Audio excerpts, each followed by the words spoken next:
안녕하세요. 저는 얼마 전 이혼에 성공한 평범한 40대 초반의 여성이에요. 딸아이 하나 키우는 맛으로 홀로 살고 있는 싱글맘이기도 하죠. 남는 시간에 사연글 유튜브나 보면서 시간 보내곤 했는데 제가 직접 작성하게 되는 건 상상도 못 해봤어요. 그렇지만 제가 직접 글을 써야겠다는 생각이 들 정도로 제 상황은 정말이지 개판 5분 전이었답니다.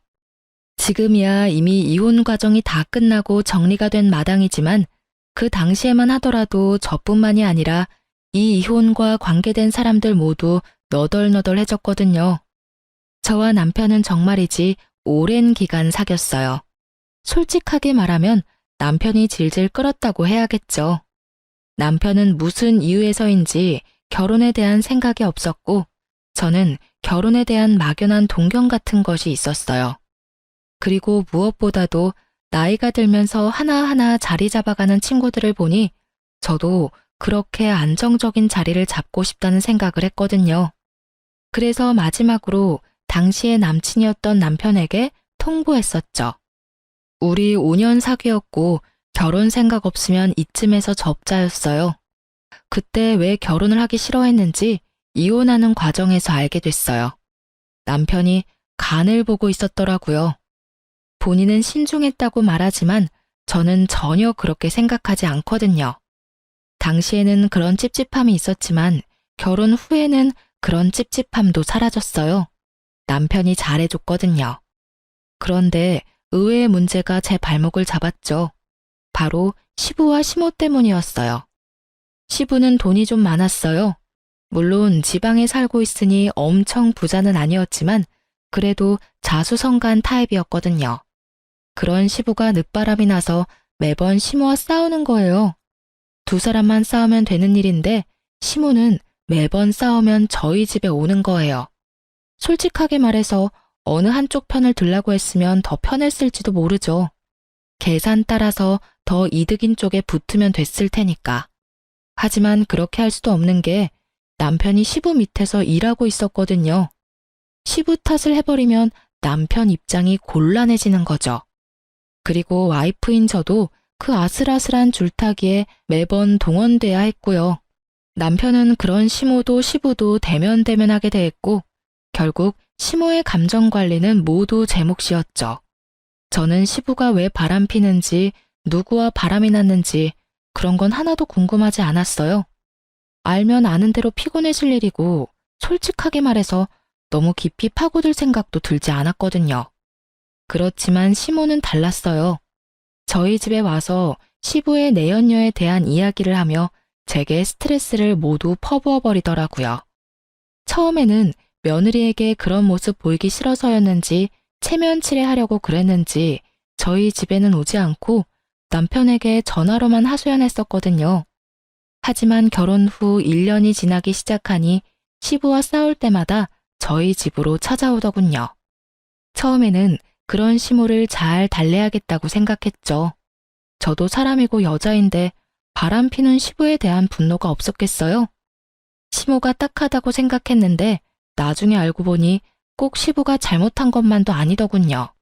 이 상황을 한마디로 표현한다면 유유상종, 이 사자성어가 딱 들어맞는 것 같네요. 시모는 시모대로 시부에게 스트레스를 주고 있더군요. 시부가 벌어오는 돈을 탕진하는 것도 모자라 젊은 시절 볼품없었던 시부를 그렇게 탐탁지 않게 여겼다고 하더군요.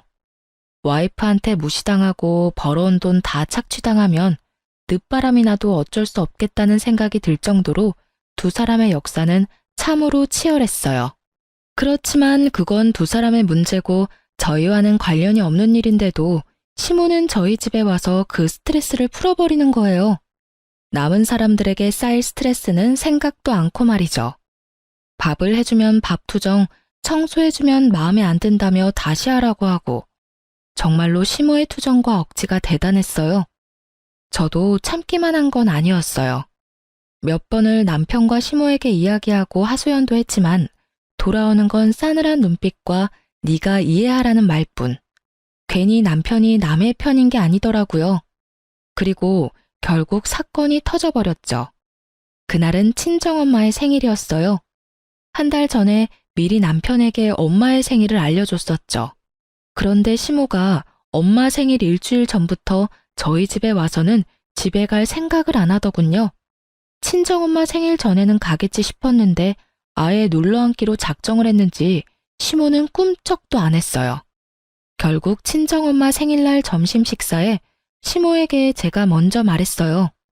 어머님, 죄송한데 오늘 저녁 식사는 혼자서 드실 수 있겠어요? 제가 약속이 좀 있어서 나가봐야 하거든요. 아니면 근처 음식점에서 맛있는 거라도 시켜드릴게요. 뭐? 너 손님 놔두고 집 비우는 거 아니다? 그거 사람 홀대하는 거랑 똑같은 거야. 어이가 없었죠. 그리고 손님이라니. 정말 손님이었다면 쫓아내기라도 했을 텐데 말이죠. 어머님, 오늘 친정어머니 생신이라 한 달 전부터 미리 예약을 해놨어요. 그래서 어쩔 수 없이 나가는 거니까 이해 좀 해주세요. 갈수록 웃기네, 네. 네가 그 집 사람이야? 너 이제 우리 집 사람이야. 우리 집에 시집 왔으면 당연히 너희 엄마보다는 나한테 더 신경 써야 하는 거 아니냐? 네 엄마가 널 그렇게 가르치디? 너 이따위로 행동하는 거 너희 엄마가 알고는 있어? 시모는 연신 시부의 험담을 늘어놓던 입으로 저희 엄마를 모욕하는 말을 늘어놓기 시작했어요. 사돈은 도대체 이런 애를 집 밖에 내놓을 생각은 어째 하셨대? 하긴 고슴도치도 제 자식이 제일 예뻐 보인다니 할 말은 없다만. 너 죽어도 이 집 귀신 되는 거야. 네가 죽으면 그 집에서 네 제사라도 치러준다니? 이래서 요즘 애들은 안 된다니까. 주제를 몰라요, 자기 주제를. 저는 시모가 저를 향해 내뱉는 말들을 듣지 않으려 애를 써야 했어요. 정말 기분이 더럽고 엿 같았거든요.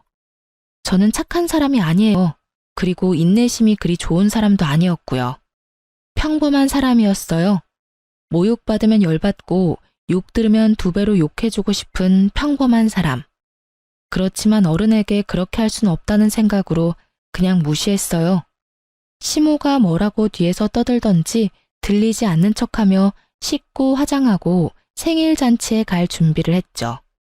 제가 자기 하는 말을 모조리 씹어버리고 무시하자 열받은 시모가 고래고래 고함을 지르더군요.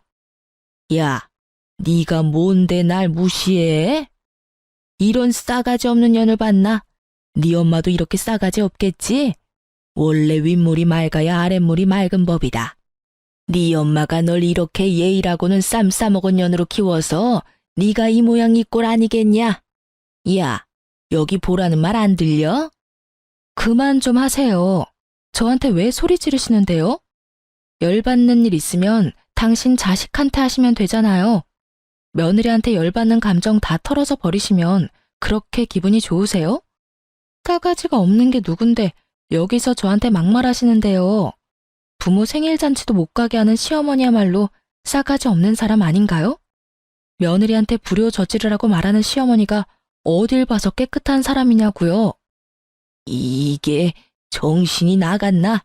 너 지금 누구한테 대드는 거야? 우리 엄마 욕한 사람한테 대드는 거죠. 이제부터 남편 없을 때는 이 집 찾지 마세요.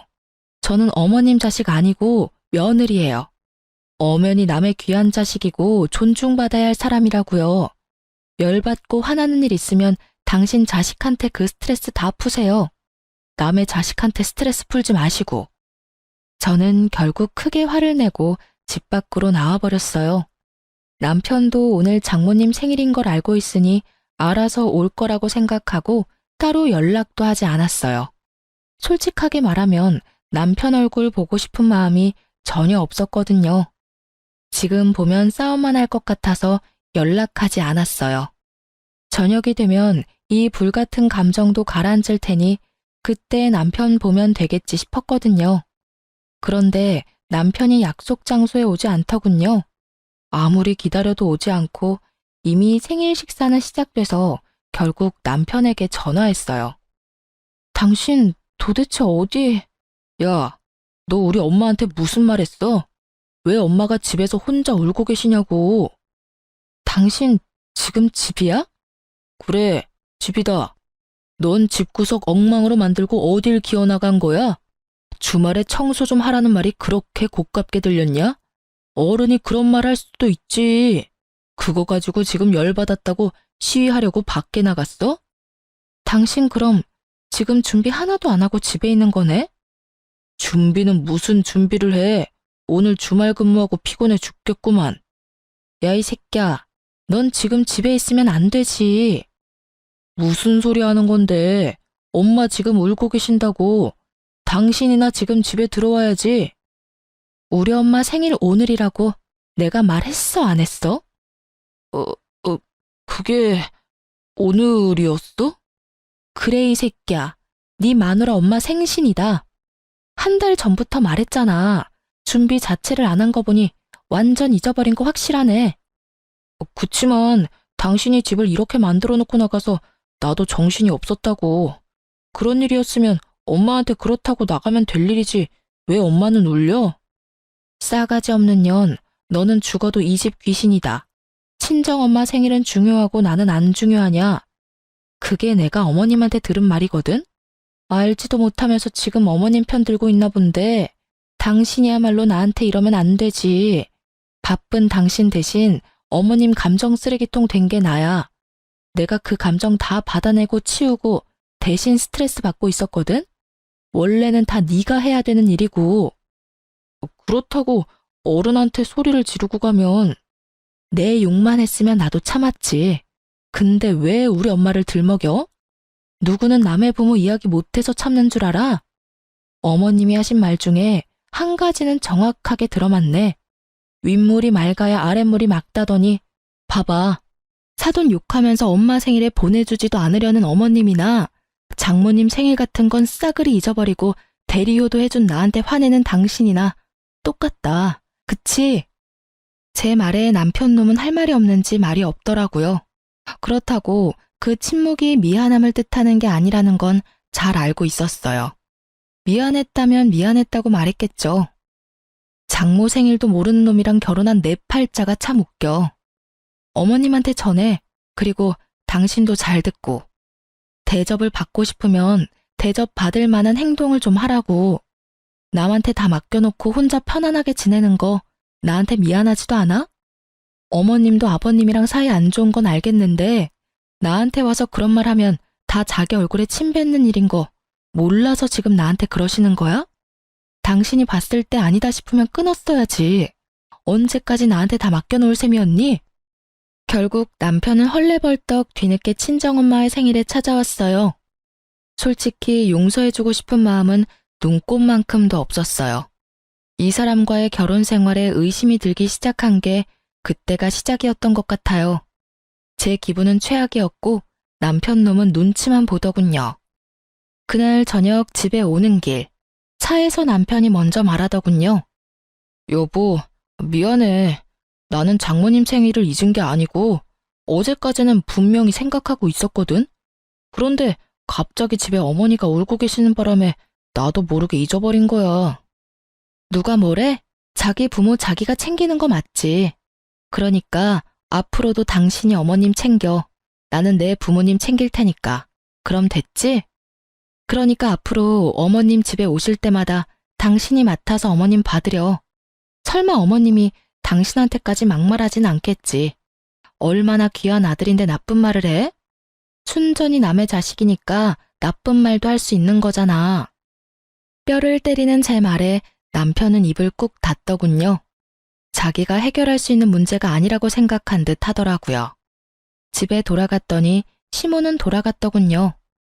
하지만 그 뒤에도 몇 번 집에 왔어요. 그리고 시모가 올 때마다 저는 집에서 나갔어요. 남편에게 시모 왔다고 전해주고 제 몸만 몰래 빠져나온 거죠. 결국 바쁜 와중에 시모의 감정 쓰레기통이 된 남편은 몇 주도 못 버티고 손을 들었어요. 시모에게 제발 집에 오지 말라고 빌며 시댁으로 보냈다더군요. 그래도 남의 자식이 아니라 제 자식의 부탁이니 말은 잘 들어주더군요. 그 뒤로는 시모도 저희 집에 온 일이 없었어요. 저도 남편도 평온한 시간을 되찾게 된 거죠. 저와 남편의 생활은 꽤나 오랫동안 유지가 됐어요. 시댁에서 시모와 마주쳐도 시모는 제게 한마디도 안 했어요. 기분이 나빠져라기보다는 자신이 여기서 화를 내고 짜증을 내면 남편에게 더 미움받을까봐 걱정했던 것 같더라고요. 그리고 시부에게 책 잡히는 게 싫어서 그랬던 것 같기도 하고요. 그리고 그런 시모 덕분에 저는 생각보다 편하게 시댁에 다닐 수 있었어요. 그 와중에 저와 남편 사이에는 딸아이가 태어났어요. 딸이 태어났을 때 가장 좋아했던 분이 시부였어요. 시부는 아들보다 딸을 원했는데 집안에 아들만 있으니 영 아쉬웠던 모양이었어요. 작고 앙증맞은 손녀딸의 존재는 시부에게는 오아시스 같은 느낌이었던 거죠. 매번 갈 때마다 손녀딸 데리고 오라고 한다든지 시모와 싸운 날에는 밖에서 식사나 하자며 손녀를 꼭 데리고 오라고 하셨거든요. 그런 시부의 지극정성에 제 딸도 어찌나 시부를 잘 따르던지 결국 시부의 총애를 듬뿍 받은 우리 집 상전으로 거듭났죠.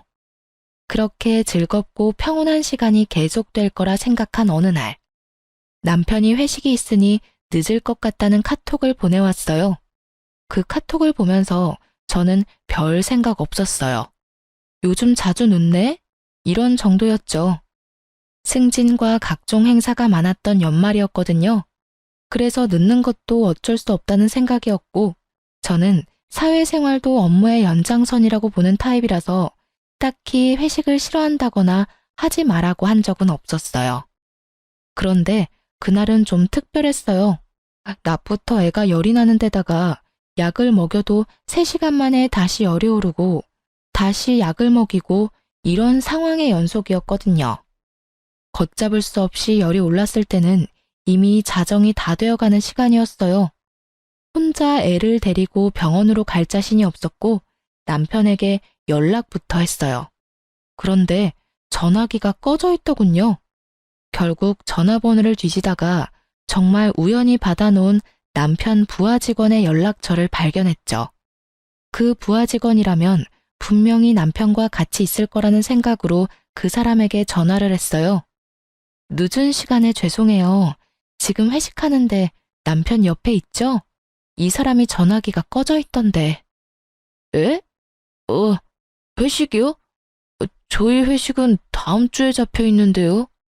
그 말에 제 머릿속에는 경고음이 들리는 것 같았어요. 거짓말, 그리고 외박. 이 조합으로 생각나는 건 단 하나뿐이었어요. 어떤 여자라도 생각날 수밖에 없는 단어. 아닐 거라고 믿고 싶은 남편의 외도 그거였어요. 머릿속이 복잡하고 열이 오르기 시작했지만 지금은 그것보다 더 중요한 일이 있었어요. 아픈 아이를 병원에 데리고 가는 거요. 저는 이를 악물고 애를 데리고 병원으로 향했어요. 아이는 요로 감염이었고 다행히 항생제 투여 후 열이 줄어들고 있었어요. 그리고 그 다음날 아침 8시에 남편에게 전화가 오더군요. 저는 입원한 아이 손을 잡고 있다가 남편의 전화를 받았어요. 당신 도대체 어디야? 애는 어디다 맡겨두고 외박이냐고. 지금 당신이 나한테 그런 말을 할 자격이 있어? 어제 애 아파서 응급실 왔거든? 당신한테 전화했는데 전화기는 꺼져 있더라? 회식이라고 했지? 그런데 왜 당신 부하 직원은 회식이 이번 주에 없다고 했을까? 솔직하게 불어. 나한테 회식한다고 속이고 어디 갔었어? 회식도 아니었는데 도대체 어디서 뭘 하느라 늦었냐고. 애 아플 때는 옆에 없는 놈이 애 아빠가 맡기는 해? 뭐? 애가 어디가 아픈데? 입원한 병원이 어디야? 내가 묻는 말에 대답이나 해. 너 나 속이고 외박하고 뭐 했어? 나 몰래 바람 피니? 애가 이렇게 어린데 설마 바람 피는 건 아니지? 그럼 어제 그건 당신이 싫어하는 친구 만나러 간다고 당신한테 거짓말한 거야. 외도 같은 건 아니고 당신이 싫어하던 그 친구 있잖아. 매번 동업하라는 친구. 정말 미안해 여보. 제가 무슨 말을 해도 남편은 미안하다고만 하더군요. 그리고 절대로 외도가 아니라고 했고요. 남편의 친구 중에 제가 싫어하는 친구가 있긴 했어요. 사기꾼 같은 놈이 하나 있었는데 그 놈이 보자고 한다고 남편이 외박을 한다?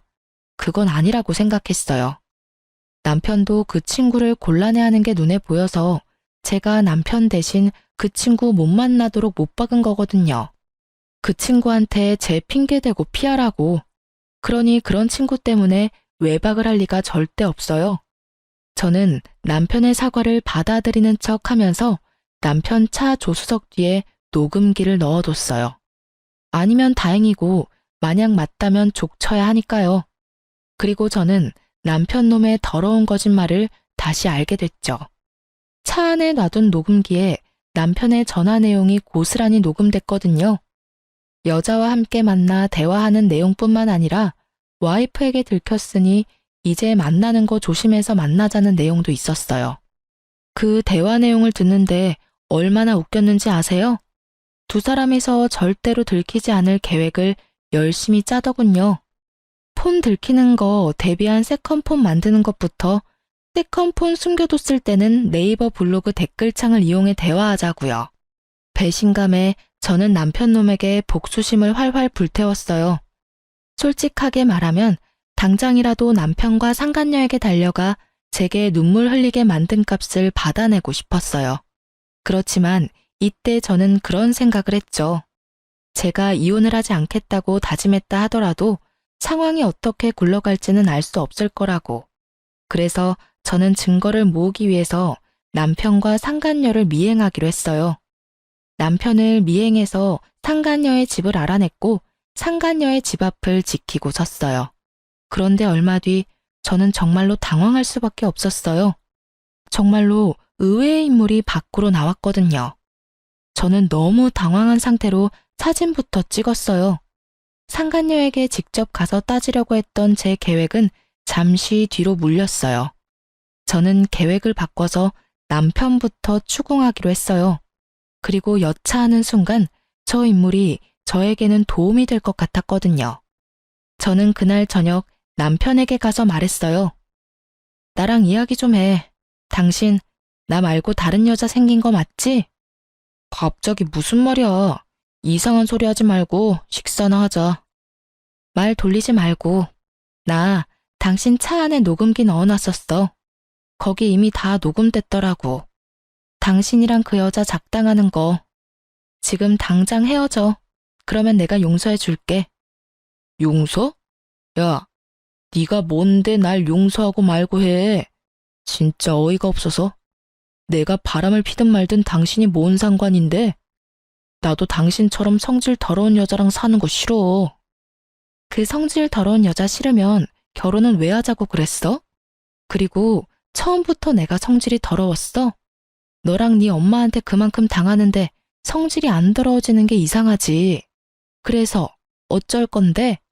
나랑 이혼이라도 하겠다는 거야? 이혼이 별거야? 서로 싫어지면 헤어지는 게 맞는 거지. 그래, 헤어져. 헤어지고 나도 좀 편하게 살아보자. 솔직하게 말해서 너 우리 엄마한테 예의 없이 구는 것도 얼마나 열받았는지 알기는 해? 그 여자는 당신처럼 이렇게 아나무인인 사람이 아니야. 상간녀를 두둔하는 말을 하며 남편놈이 실컷 짓거리더군요. 제 무덤 파는 줄 모르고 열심히 파서 묻히기 전에 한 번 더 물어봤어요. 그래서 이혼하겠다. 그 말이지? 그래, 이혼해 줄게. 내가 용서해 주겠다고 했는데도 굳이 지옥길로 알아서 걸어가겠다. 이 말이지? 제 말이 심상치 않음을 느꼈는지 남편놈이 잠깐 흠칫하더군요.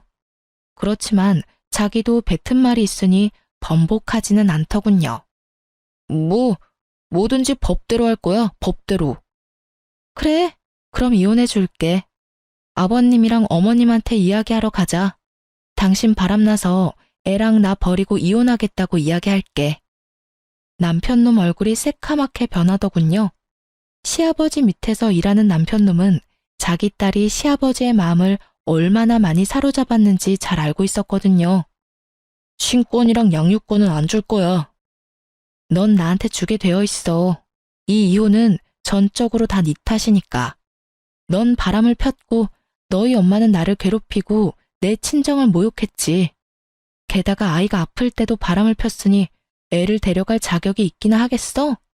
제 말에 남편이 부들부들 떨더군요. 저는 남편 놈을 강제로 시댁으로 끌고 가서 시부모에게 이혼 이야기를 꺼냈어요. 아버님, 어머님, 저희 이혼하기로 했어요. 제 말에 시모가 비웃으며 한마디 하더군요. 내 그렇게 될 줄 알았어. 네가 잘나면 얼마나 잘났다고 시어머니 이겨먹고 잘 살 줄 알았어? 당신은 좀 가만히 있어. 며느라가 왜 갑자기 이혼을 하겠다고 하냐? 큰 문제가 아니면 다시 생각해보고. 이 사람이 바람을 폈어요, 아버님. 그 말에 시부가 찔끔 놀라더군요. 자기도 바람을 폈으니 말이죠. 그런데 제가 용서해 줄 테니 그 여자랑 인연 끊으라고 했는데 그럴 바엔 저랑 이혼하는 게 낫겠다고 하더라고요. 그래서 원하는 대로 이혼해 주려고요. 전 분명히 기회를 줬어요. 그런데 그걸 거절한 건 남편이에요. 그럼 우리 손녀딸은? 제가 데려갈 거예요. 이 사람 아이 열이 펄펄 나서 병원 간 날에도 상간녀 만나느라 제 연락도 못 받은 인간이거든요. 그런 사람한테 양육권에 친권이 가당키는 해요? 으이구, 네가 잘했어야지. 왜 우리 아들 욕을 하고 그래? 오냐, 이혼해라. 누가 와도 너보다는 낫겠어. 호언장담하는 시모를 보며 저는 속으로 비웃어줬어요. 아무것도 모르는 저 할머니가 상간녀 정체를 알고도 저렇게 평온하겠나 싶었거든요. 확답을 듣고 나니 이 두 사람을 용서할 생각이 완전히 사라졌어요. 그렇게 저는 이혼을 하기로 하고 짐을 챙겨 아이와 함께 집을 나왔어요. 그리고 이혼 소송에 관해 이야기 나누자며 남편과 시부모를 가게로 데려왔어요. 시부모에게는 손녀를 마지막으로 볼 수 있게 해주겠다고 했죠. 그렇게 식당에서 저는 시부모와 남편에게 말했죠. 확실하게 이혼하기 전에 식사 한번 대접해드리고 싶었어요.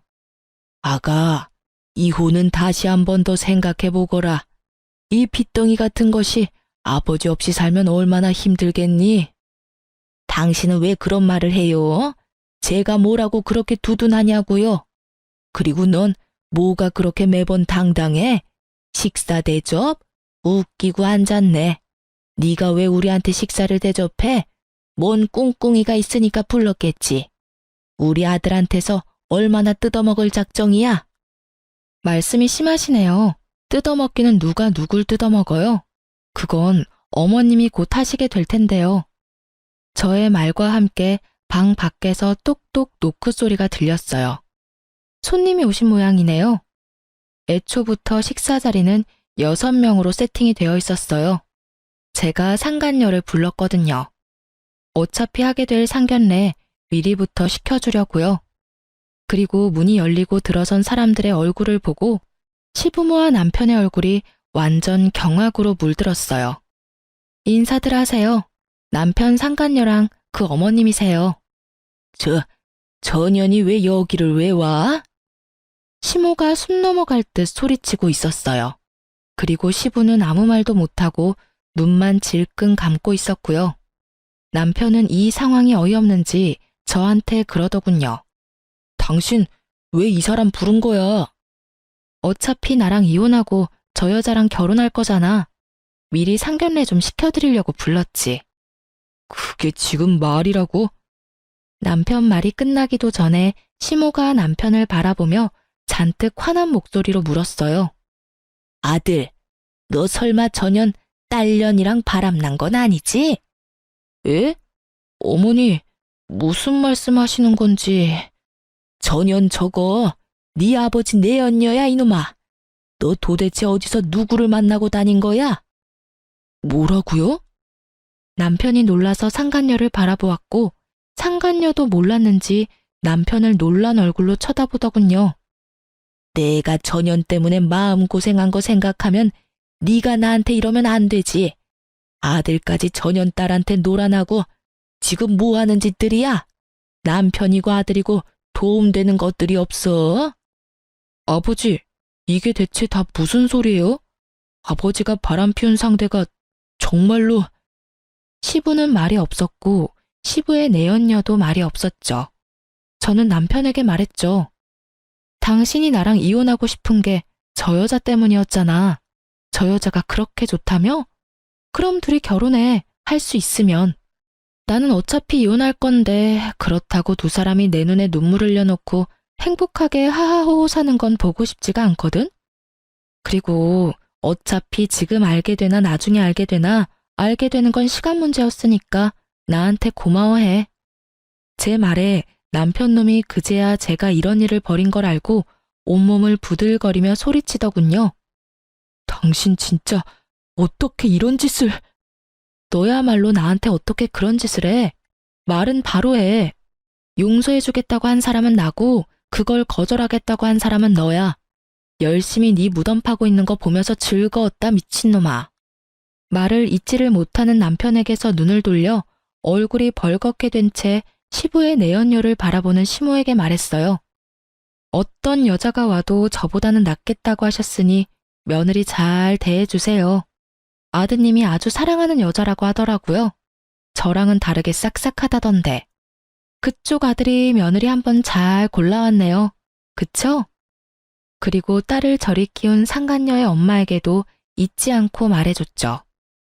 딸을 어떻게 키웠길래 가정 있는 남자를 건드려 놓고 뻔뻔하게 딸내미 상견례까지 시키겠다고 이 식당 찾아온 거 보면 참 그나물의 그 밥이다.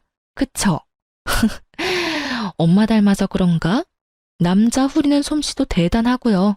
하여튼 딸 한번 잘 키우셨네요. 다들 더 반갑게 인사하세요.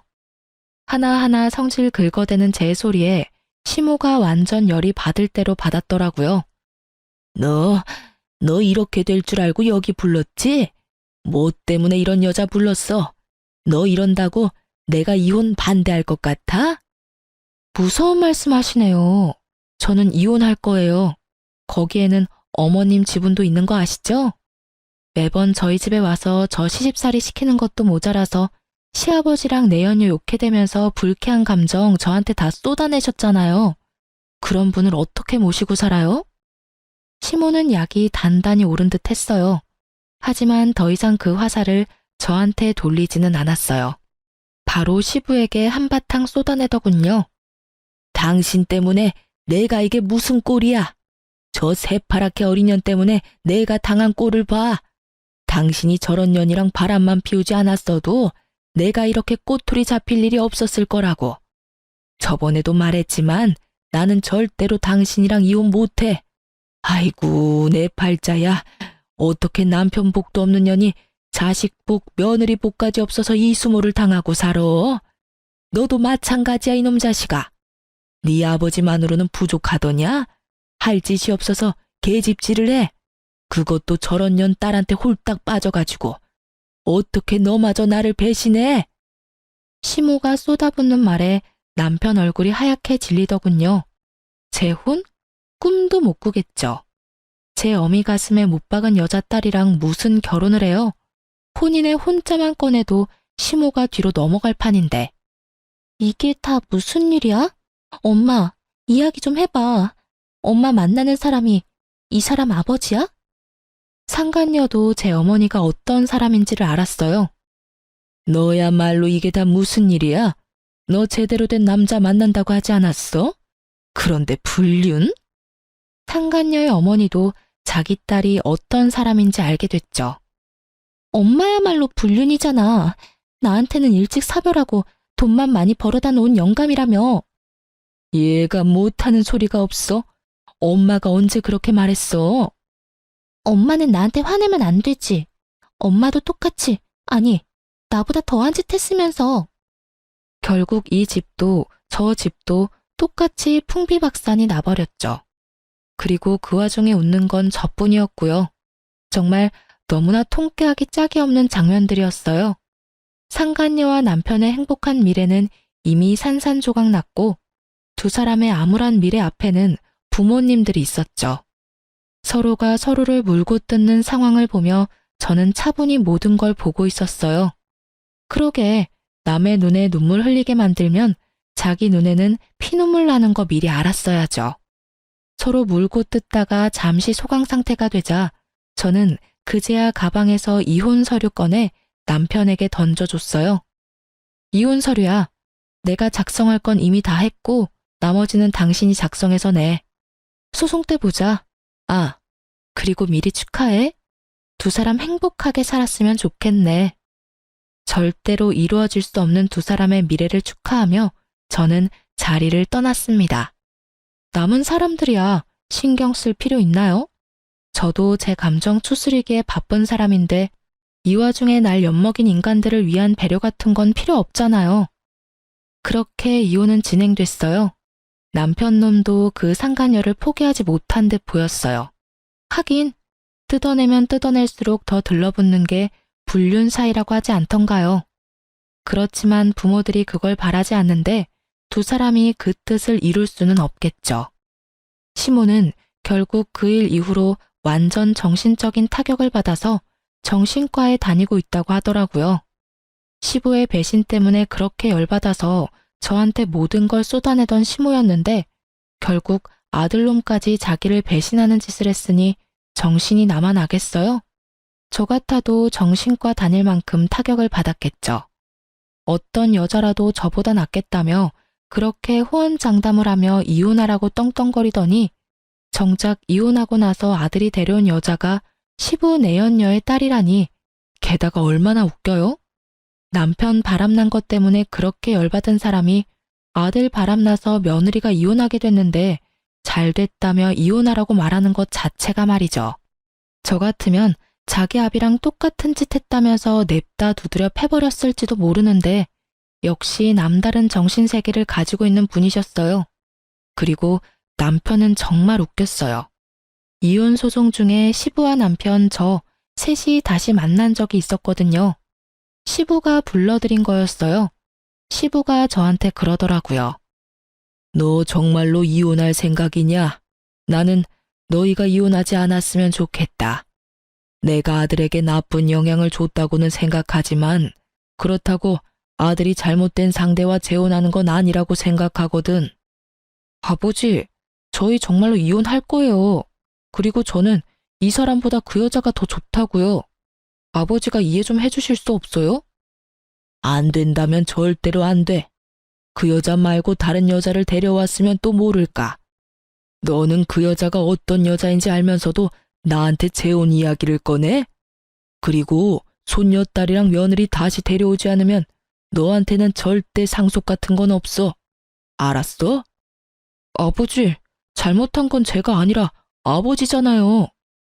웃기시네. 아버님이 바람피는 건 잘못이고 네가 바람피는 건 잘못이 아닌 거야? 자기는 잘못한 거 하나도 없다는 식으로 이야기하네. 그러게 왜 바람을 펴? 당신이 바람만 안 폈어도 당신 처지가 이렇게 꼬이지는 않았겠지. 남편은 아무 말도 못하고 저만 노려보더군요. 당신이 그 자리에서 그런 짓만 안 했어도 나중에 충분히 설득할 수 있는 일이었어. 그 말 병원 다니고 계신 어머님 앞에서 한번 해봐. 어머님 병원에 실려가시겠지. 구구절절 맞는 말이라 그런지 남편이 입을 꾹 닫더군요.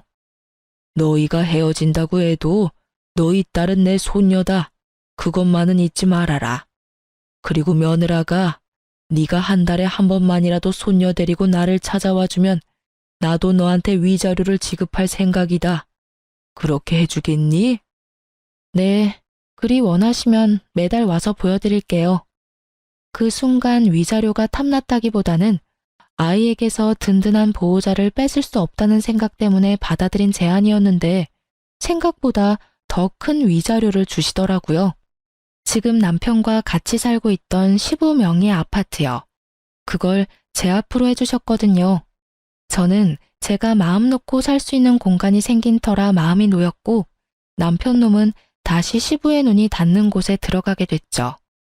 상간녀도 남편과 결혼하려고 그렇게 애썼는데 상간녀의 엄마가 두 사람 사이를 뜯어 말렸다고 해요. 건너 들은 바로는 상간녀의 엄마와 시부는 제가 서로의 가족을 만나게 한 그 즈음에 결혼 이야기가 나오고 있었다고 하더라고요. 시부도 귀찮은 시모를 떼어놓고 싶어한 모양이었고 상간녀의 엄마는 시부의 와이프가 되면 꽤나 풍족한 생활을 할 수 있을 거라는 생각에 그렇게 하자 이야기가 되고 있었다고 하더군요. 그런데 제가 두 가족을 만나게 하는 바람에 일이 꼬여서 두 분의 결합은 없던 일이 되어버렸거든요. 눈앞에 있던 커다란 고기가 사라진 상간녀의 엄마가 상간녀를 뜯어 말린 건 어쩔 수 없는 일이었던 거죠. 그렇지만 상간녀도 포기할 수는 없었는지 두 사람이 강제로 혼인신고서를 내려고 벼르고 있었다고 하더라고요. 전 남편이 저한테 그런 이야기를 했거든요. 너랑 이혼만 되면 바로 가서 혼인신고서 낼 거라고. 그런데 시부가 저와 남편을 불러 상속 안 해줄 거라는 이야기와 함께 저희가 살던 집을 제 명의로 돌려준 것을 상간녀가 알게 된 거죠. 상간녀는 상간녀대로 집도 저한테 빼앗기고 상속도 안 되는 남자를 데리고 있느니 다른 남자 찾는 게 더 빠르다는 생각을 한 것 같더라고요. 남편도 상속이 걸린 문제에서는 어쩔 수 없었던 것 같고요. 결국은 그렇게 타오르던 사랑의 불꽃은 하얀 재가 돼서 서로 잿가루만 듬뿍 묻힌 채 헤어졌더군요. 그렇게 헤어지고 전 남편이 저한테 만나자고 연락이 왔었어요. 나가지 않으려 했지만 당시에는 근황이 너무 궁금했거든요. 무슨 일로 보자고 했어? 바쁘니까 짧게 말해줘. 냉랭한 제 모습에 전 남편이 눈치를 보더니 그러더군요. 우리 이혼하는 거 다시 생각해 볼 수는 없어? 나 그 여자랑 헤어졌어. 당신이 그 여자랑 헤어지면 용서해준다고 했잖아. 그건 이혼 전의 이야기지. 지금은 이미 이혼했잖아. 그런데 왜 내가 당신을 용서해줘야 해? 이혼으로 이미 다 끝난 일이야.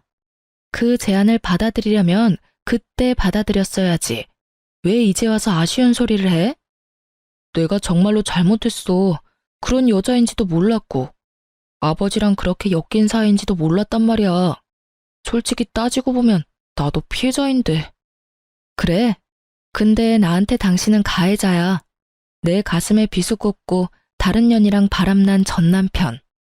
그런 네가 왜 이제 와서 나한테 이러는지는 모르겠지만 너 나한테 재결합 요구하려는 거면 잘못했다가 아니라 미안하다고 먼저 사과를 했었어야지. 그리고 한 가지 확실하게 할게. 나는 한 번 바람핀 놈은 절대 못 믿어. 그러니까 앞으로 나한테 연락하지 마. 그 여자하고 잘 안 되니까 나한테 다시 슬금슬금 기어온 모양인데 나는 절대로 당신이랑 재결합 안 해. 내가 정신 나갔어? 미친놈이랑 다시 결혼 생활을 하게. 쓸데없는 말 하지 말고 양육비나 꼬박꼬박 보내. 안 보내면 아버님한테 이를 거야. 한 달에 한 번씩 아버님이랑 만나는 건 알지? 그러니까 하는 말이잖아. 우리 아버지는 만나면서 왜 나한테는 기회도 안 주는데? 한 번 정도는 용서해줘도 되잖아. 내가 여러 번 바람을 핀 것도 아니고 잠깐 딱 한 번 외도에 빠진 것 뿐인데 그걸 용서를 못한다고 하는 건 좀 아니지. 넌 한 번은 용서해야 하고 두 번은 용서하지 말라는 거야? 그런데 어쩌나? 당신이 한 번 바람 필지 두 번 바람 필지 누가 장담할 수 있는데? 나는 그 한 번이 싫은 거야. 이미 나한테서 맘 떠났는데 어떻게 그게 다시 돌아와? 절대 안 돌아와. 당신이 원하는 건 내가 아니라 시부의 돈이겠지. 앞으로 이런 이야기 할 거면 부르지 마. 서로 시간만 낭비하고 서로 다른 입장만 확인할 뿐이니까. 제 말에 변명을 필사적으로 늘어놓으려는 남편놈을 내버려 두고 나왔어요. 아시는 분들은 아실 텐데요. 제 생각에 바람은 습관이에요. 절대 안 한다 맹세해도 그런 상황이 오면 하게 되어 있거든요. 저런 제안은 빠르게 손절하는 게 정답이랍니다. 제가 아는 사람 중에는 바람 피는 남편 용서해줬다가 뒤통수 맞은 사람도 있거든요. 그리고 남편놈이 저한테 재결합을 이야기했지만 그게 제가 좋아서 이야기한 건 아니잖아요. 아무리 봐도 시부의 돈이 아까운 게 눈에 보이잖아요. 일이 꼬이지 않아서 시부가 재혼을 허락했다면 이놈이 저 앞에서 이렇게 아쉬운 소리를 할 리가 있겠어요? 사랑도 없는 결혼을 다시 시작할 필요가 없잖아요. 어떤 사람들은 상황이 잘 풀렸으니 그냥 받아주지 그랬냐고 물었죠. 그런데 그런 생각이 들었어요. 시부가 만약에 돌아가시고 나면 저 남자가 그때도 저를 와이프로 여길까 하는 생각이요. 애초에 돈 때문에 상간녀와 헤어진 남자인데 시부의 돈과 재산이 상속되면 당연히 다른 여자 만나는데 주저하지 않겠죠. 그리고 어떤 이유보다도 그 남자가 저를 여자로 보지 않는다는 점이 제일 컸어요. 그것만큼 비참한 게 없으니까요. 그래도 지금은 잘 살고 있으니까 이런 생각도 안 하고 살아요. 떨쳐내는 게 힘들었지만 지금은 그때의 일에 묶여있지는 않으니까요. 쓰다 보니 길어졌네요. 제 사연 들어주셔서 감사합니다. 아, 저에게 응원의 한마디 댓글로 써주시면 더욱 감사할 것 같아요. 여러분, 좋은 하루 되세요.